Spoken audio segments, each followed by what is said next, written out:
Hi, I'm Phil Ashey from the American Anglican Council with your weekly Anglican perspective.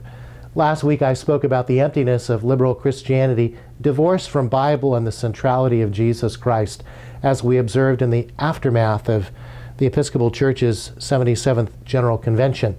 This week, Timothy George, who writes for Breakpoint and is the chair of the Colson Center, made a similar observation in an article that he wrote.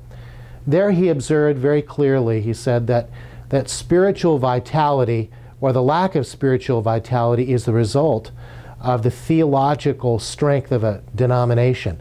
And where theological confusion reigns, spiritual vitality is soon to weaken.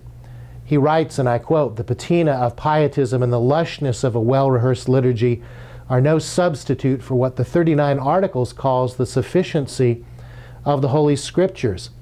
But he goes on to say that evangelicals have no room to boast or gloat over the sickness unto death in the mainline denominations. Many of us face stresses and conflicts of our own, including some of the same temptations that beset mainline Protestants a generation ago.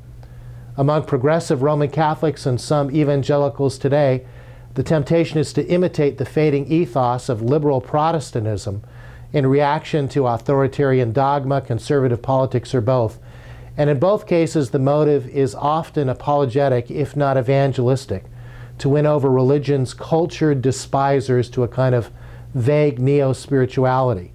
And while that intention may be worthy, the results are almost always disastrous. A social gospel that is all social and no gospel. What we need to remember are the even more compelling words of Paul in 1 Corinthians 10:12, who writes that if you think you are standing firm, be careful that you don't fall.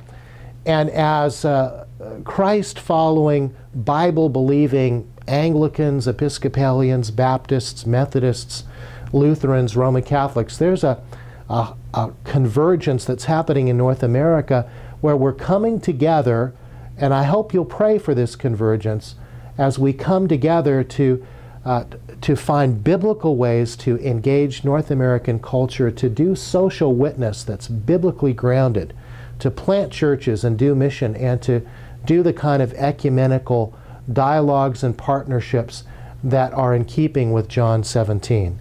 Please pray for that and help us to be humble as we submit ourselves to the Lordship of Jesus Christ and the authority of His Word.